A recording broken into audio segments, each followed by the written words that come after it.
Lokasi kegiatan KKN siklus kedua yang pertama berada di SD Negeri 3 Purabaya, yang berada di Jalan Letkol G. Amanulang, Purabaya, nomor 74A di Sejaya Mekar, Kecamatan Padalarang, Kabupaten Bandung Barat.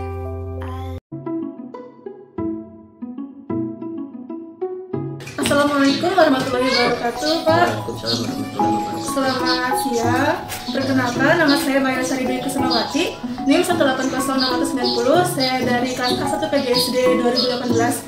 Saya di sini mahasiswi KKN dari IKIP Siliwangi. Mewawancarai Bapak mengenai siklus kedua, yakni dengan judul pembelajaran di sekolah pada masa pandemi saat ini. Boleh memperkenalkan nama Bapak ini? Bismillahirrahmanirrahim. Assalamualaikum warahmatullahi wabarakatuh. Izin perkenalkan, nama Ahmad Sofian, unit kerja di SDN 3 Purabaya. Untuk saat ini pembelajaran 2021-2022 diberikan tugas untuk pengajar di kelas 5. Baik, terima kasih ya Pak. Langsung pada wawancaranya ya Pak ya. Siap. Yang pertama, bagaimana cara Bapak mengatur jadwal belajar daring pada masa pandemi ini?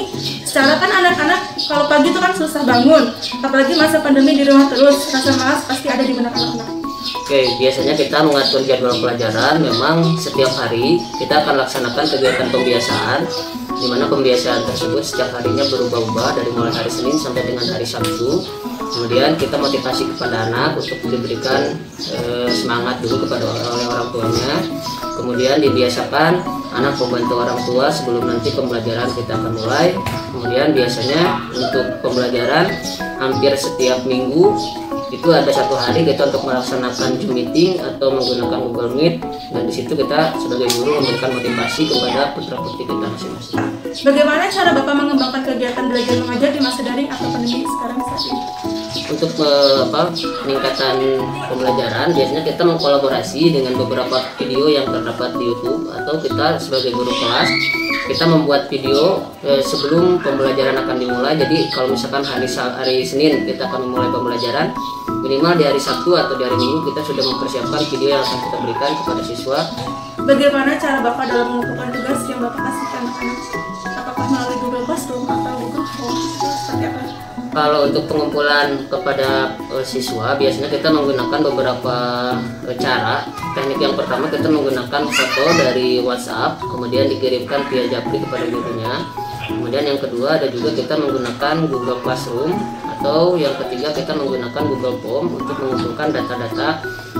Biasanya kalau Google Form kita gunakan untuk ulangan-ulangan dan untuk mencari data siswa, kekurangan-kekurangan, sampai dengan bisa saja kita mengadakan home visit apabila siswa tersebut jarang mengikuti. Apakah anak-anak selama pandemi ini dapat menerap 100% belajar yang selama ini Bapak ajarkan?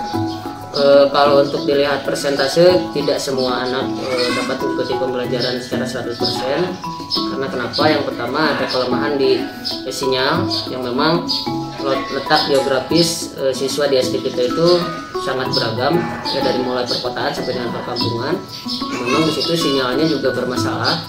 Kemudian yang kedua, dengan sumber daya manusia, apalagi yang di perkampungan itu biasanya IT-nya juga belum terlalu mumpuni, sehingga kita biasanya kalau untuk siswa yang berada di pedesaan atau perkampungan tersebut, biasanya kita melaksanakan kegiatan home visit atau kunjungan kepada siswa dan memberikan tugas kepada siswa secara langsung, tapi tidak setiap hari.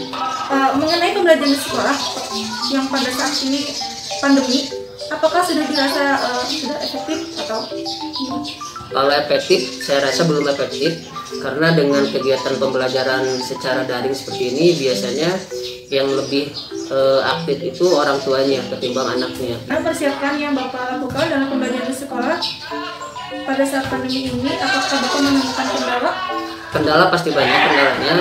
Yang paling banyak kita menemui kendala itu adalah kendala di IT, kemudian kendala di sinyal. Bagaimana cara Bapak dalam mengatasi rasa kejenuhan siswa pada pembelajaran di sekolah di masa pandemi saat ini? Biasanya kalau saya pribadi, pada saat anak sudah merasa atau dilihat sudah terasa jenuh, biasanya kita melaksanakan Google. Daddy finger, where are you? Here I am, here. 3, 1 jari kanan, 1 jari kiri, digabung jadi 2. Lokasi kegiatan KKN siklus kedua yang kedua berada di TK Kartika 104 yang berlokasi di Jalan Gunung Gede nomor 2, Desa Jaya Mekar, Kecamatan Padalarang, Kabupaten Bandung Barat.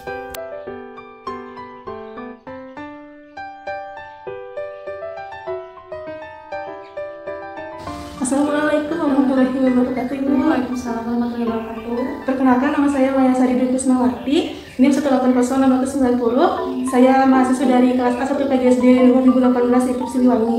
Maksud dan tujuan saya di sini adalah untuk mewawancarai Ibu, serta nantinya saya akan ikut berpartisipasi membantu Ibu. Untuk kegiatan ini yakni kegiatan KKN Mandiri untuk siklus yang kedua mengenai pembelajaran di sekolah pada masa pandemi. Sebelum ke wawancara, boleh Ibu memperkenalkan diri terlebih dahulu ya. Nama saya Bu Alianur Amalia Andriani. Saya mengajar di TK Kartika 104. Sekarang saya mengajar di kelompok A. Di kelompok A. Betul. Ya.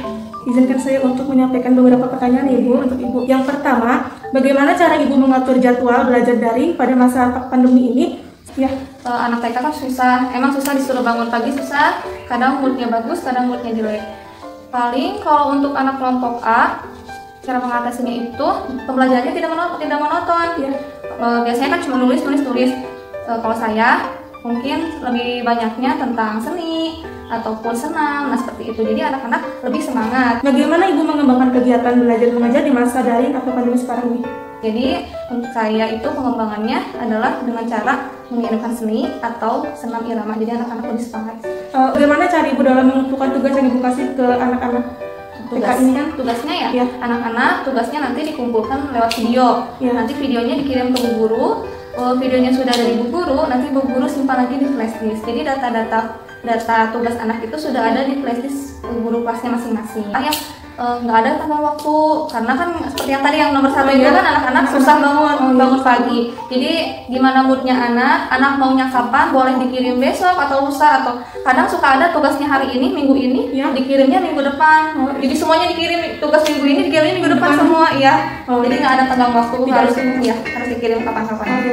Apakah ada perbedaan yang Ibu rasakan pada saat pembelajaran di sekolah secara langsung ketika sebelum terjadinya pandemi saat ini? Ya ada, kita nggak bisa lihat secara langsung anak-anak.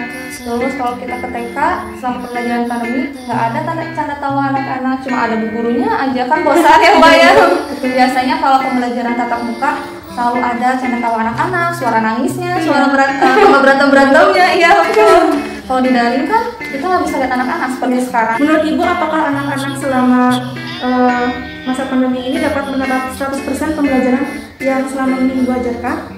Enggak, saya kurang. Soalnya yang diucapkan oleh mama tidak selalu ditulis oleh anaknya. Karena kata tadi saya anak-anak lebih nurut sama guru. Kalau di rumah menulis pun kan nggak mau. Ya. Jadi menurut saya pembelajaran secara daring nggak optimal buat anak-anak. Iya, nggak optimal untuk anak-anak usia TK seperti 4 sampai 6 tahun. Kurang optimal. Seperti itu ya Bu ya. Untuk pertanyaan yang selanjutnya, menurut Ibu mengenai pembelajaran di sekolah pada masa pandemi ini apa sudah dirasa efektif? Kembali tadi tidak efektif, kurang optimal juga. Buat gurunya kurang optimal, buat anak-anaknya juga. Bagaimana persiapan Ibu yang Ibu lakukan dalam pembelajaran di sekolah pada masa saat pandemi ini? Apakah Ibu menemukan kendala? Jadi yang penting kendalanya hanya itu sinyal, HP kadang ngangin atau kuota. Ya. Terima kasih Bu untuk pertanyaan berikutnya. Bagaimana cara Ibu dalam mengatasi rasa kejenuhan siswa pada pembelajaran di sekolah di masa pandemi saat ini? Kejenuhan siswa? Ya masih sama sih Mbak, masih seni lagi. Seni lagi. Ya, karena seni lebih diminati oleh anak-anak.